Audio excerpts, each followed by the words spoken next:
various situations, and especially in social interactions, which is the stuff I tend to have difficulties with.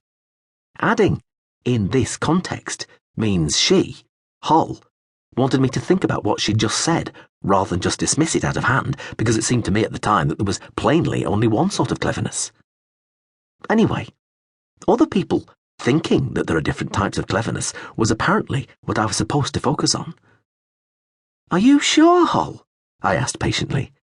"There you go." "There I go what?"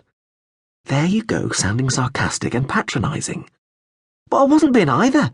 I was trying to sound patient." "Again, what you meant isn't what matters, Kit. What matters is how you appear, what other people think you meant." "It's not my problem if—" I began, then fell silent under a look from Hull.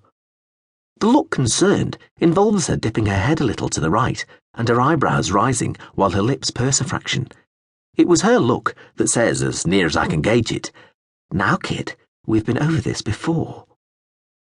"It is your problem," she told me. "If you've given people the wrong impression when you could have given them the right one, you've—" Yes, I need to make allowances for people," I said, wanting to get back to the proper point. I may have waved my hands too. "So, what other sorts of cleverness are there?" Hull sighed.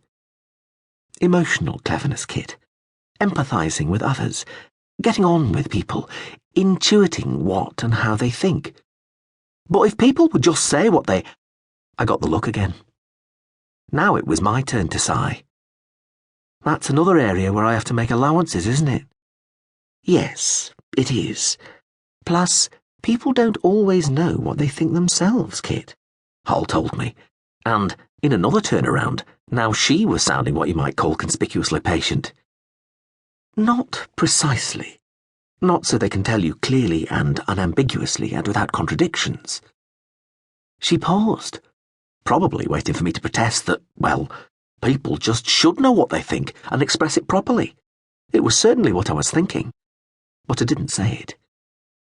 "And a lot of the time," she continued, when I just sat there and smiled the way she'd taught me, "even when people do know what they think and why, they don't always want to tell you."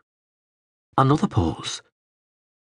"Sometimes because they don't want to hurt your feelings, or give you something you might use against them later, either directly against them to their face, or use against them by mentioning what's just been said to somebody else." "Gossip?" "Often, yes," Hull agreed, and smiled.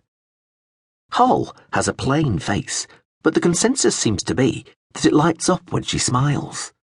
I like to see her smile, and especially I like to see her smile at me, so I suppose this must be true. Hull has always been my favourite of Dad's old friends, not that he really has any new ones. Even before we came to our financial arrangement, I knew that I trusted her, and I would listen to her and take her seriously. "Sometimes," she went on, "they're ashamed of what they're thinking, or just need more time to decide what they really, truly feel, because emotions can get very, well, tangled." "So," I said, "what you're saying is, it's complicated." This is almost a joke between us.